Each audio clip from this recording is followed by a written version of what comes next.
ce qui est bien, c'est super. Quand je commence, notre table de pommes est là. Et ça me fait plaisir parce que, vous savez, au début déjà, quand elle est apparue, elle exauce nos prières.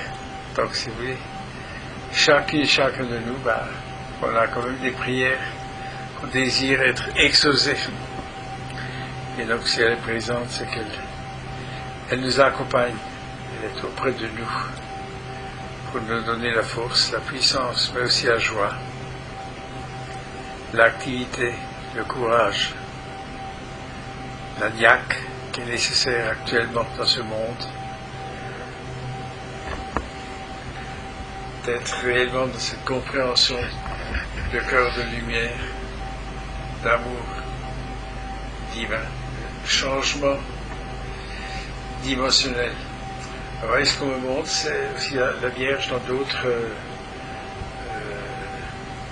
façons, c'est-à-dire Notre-Dame de la rue du Bac, Notre-Dame de Lourdes.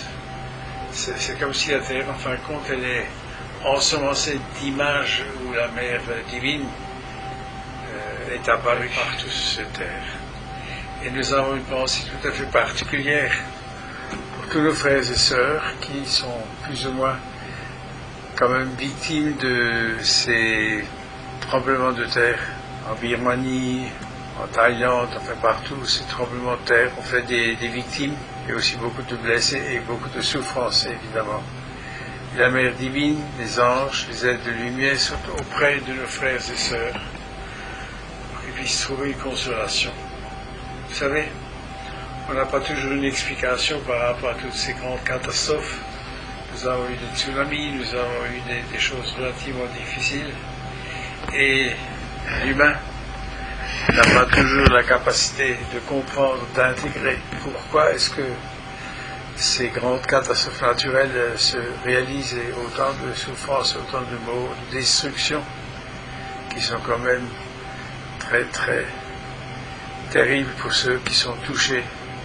Donc que cette énergie d'amour, des ailes de lumière nous entraîne. Et il y a autre chose, le cœur de lumière, c'est que nous entourons la Terre des différents rayons de lumière de la Mère divine. Vous savez, cette fameuse cape de tous les rayons divins. Et non seulement pour l'Ukraine, mais pour la Palestine, pour Israël, partout sur ce monde où il est nécessaire qu'il y ait une énergie d'amour, de paix, de lumière en tous les êtres. C'est ce que la Mère divine nous transmet, nous donne, afin que nous puissions être dans la capacité de nos prières d'entourer la terre entière de cet amour divin qu'elle a pour tous nos frères et sœurs, qu'elle a pour nous, qu'elle a pour ses enfants, mais aussi pour le Christ cosmique. Il faut savoir que nous vivons dans une époque où beaucoup de choses se réalisent, c'est-à-dire où évidemment il y a des grandes transformations vibratoires au niveau de la mère Terre, notamment par rapport au tremblement de terre, mais il y a aussi ceux qui se préparent. Alors, je suis très prudent pour exprimer ce qu'on me fait comprendre, mais bon, il peut y avoir aussi ce qu'on appelle des éruptions volcaniques, parce que comme la Terre se transforme, quand les plaques tectoniques bougent, il y a aussi des éruptions volcaniques qui peuvent se préparer. Et donc, dans la moindre souffrance, nous prions qu'il y ait la moindre souffrance pour nos frères et sœurs qui sont touchés par ces événements. Parce que bizarre, on montre c'est un océan dans un calme plat. Vraiment un calme assez exceptionnel. Et donc, si vous voulez, l'eau, c'est toujours l'émotionnel. Ça signifie l'émotionnel de la mère Terre. Mais ceux qui se préparent, c'est une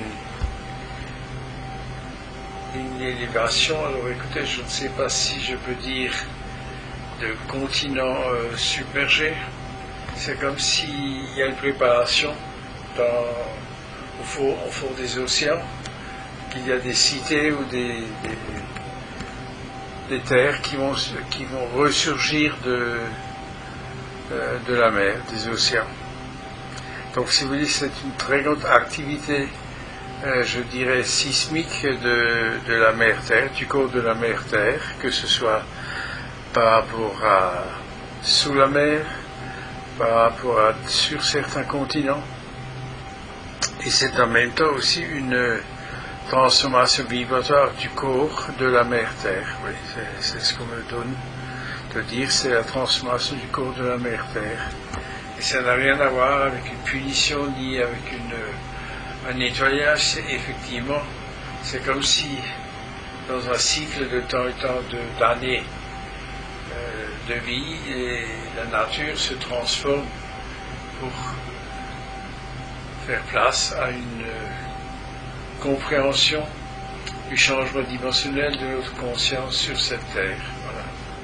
C'est ça, enfin, qu'il faut comprendre. Ce n'est pas le fait de punir par rapport à des événements passés, anciens, mais simplement de comprendre que nous sommes en train de nous transformer dans une dimension d'ascension dimensionnelle de notre être, de notre corps physique, en corps de lumière. Et la Terre elle-même aussi, en tant que planète d'accueil pour ces expérimentations dans un corps physique, se prépare dans de grandes transformations. Alors, l'image qu'on me montre, c'est que tout le monde, vous connaissez les courses terrestres, c'est comme un feu qui entoure la Terre, cette planète, et c'est à fin de compte, si vous voulez, un changement vibratoire qui se fait dans le corps de la mer Terre, et c'est ce que nous ressentons aussi dans notre corps physique par rapport à notre ADN, par rapport à notre corps mental supérieur, notre corps émotionnel, éthérique et physique. Donc dans les temps qui viennent, il y aura ce qu'on appelle des changements vibratoires très importants sur ce monde, mais que nous sommes touchés aussi dans ce qu'on appelle le ressenti dans le corps physique. Ce qui nous donne des fois des fatigues ou des transformations qui ne sont pas tout à fait habituelles.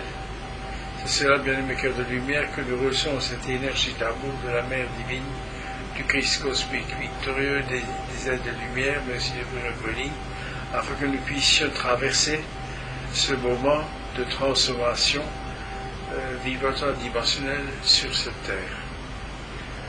Et nous sommes appelés à amener notre lumière et l'amour divin dans nos déplacements, dans nos voyages. C'est vraiment quelque chose de très important d'être présent, des fois dans d'autres lieux que nous avons l'habitude de vivre, et de pouvoir transmettre cette énergie d'amour, de confiance, de paix intérieure que l'énergie de la mer et du Christ et la hiérarchie céleste nous donnent. Il y a aussi ceux qui nous entourent, qui participent à cette transformation, afin que le peuple de Dieu, l'ami Shaddai, puisse accepter de se transformer vibratoirement, d'avoir confiance que le plan de perfection des Elohim est aussi ce plan d'amour, de lumière, de ce que nous appelons le plan divin pour nous-mêmes, qui soit individuel et collectif. Nous sommes maintenant entrés dans une période de grande transformation, d'abord vibratoire. Et nous sommes aussi entourés de cette énergie d'amour qui nous est nécessaire d'accepter, d'accueillir et de partager avec nos frères et sœurs, mais aussi avec nos frères qui sont de l'autre côté du voile, qui sont auprès de nous pour nous assister, mais recevoir aussi cette confiance et cette foi que nous exprimons en tant que cœur de lumière. Voilà bien mes cœurs de lumière, l'énergie actuelle qui nous entoure et qui entoure la mer Terre. Il y a, quand je dis purification, il faut être dans le sens, c'est que la flamme violette, la flamme de la divine astrée, des énergies de la mer divine, nous amène à recevoir, à intégrer et à avoir cette énergie d'amour aussi, ou la joie qui est nécessaire. Le courage, la persévérance, mais aussi être dans la paix intérieure par rapport aux transformations vibratoires en nous-mêmes et autour de nous, afin que nous ayons cette paix, que nous puissions partager avec ceux qui nous entourent. C'est une transformation vibratoire qui est, à fin de compte, un plan de perfection et qui, par moments, a tendance un peu à déstabiliser, puisque pour nous, c'est une acceptation d'une transformation vibratoire de notre corps physique en corps de lumière, mais que la paix et l'amour de Christ, la lumière du Christ, et ainsi que toute la hiérarchie céleste qui nous entoure avec le cercle de guérison du bien-aimé Bruno Gröning, nous amène à accepter, à accueillir, mais aussi à partager cela avec nos frères et sœurs autour de nous. Voilà, bien-aimé cœur de lumière, le message qui m'est transmis, qui m'est donné, qui nous encourage de persévérer dans la foi, que nous sommes dans la guidance de la perfection du plan divin, de la source elle-même et celle de ce qui maintenant sur cette terre est en train de se réaliser. Il y a une énergie d'amour, de paix qui entoure la terre, qui d'une certaine façon force les êtres à changer leur opinion, à changer, si vous voulez, d'élever vibratoirement leur conscience par rapport à la paix. Mais la vraie paix, la paix du Christ, l'amour divin, la lumière du Christ, et c'est ce qui est en train de se réaliser sur cette terre. La terre est entourée, et disons jusqu'au cœur de la mère terre, d'une énergie d'amour, de transformation vibratoire, d'une très grande force et puissance de paix en nous et autour de nous. Alors soyons à l'accueil de cette joie, à la protection de l'archange Michael, des êtres de lumière de la hiérarchie céleste. Et nous ancrons cette énergie, nous disons 4 fois ensemble, Kodosh, Kodosh, Kodosh, Adonai, Tsebayot. Kodosh, Kodosh, Kodosh, Adonai, Tsebayot. Kodosh, Kodosh, Kodosh, Adonai, Tsebayot. Kodosh, Kodosh, Kodosh, Adonai, Tsebayot. Kodosh, Kodosh, Kodosh, Adonai, Tsebayot.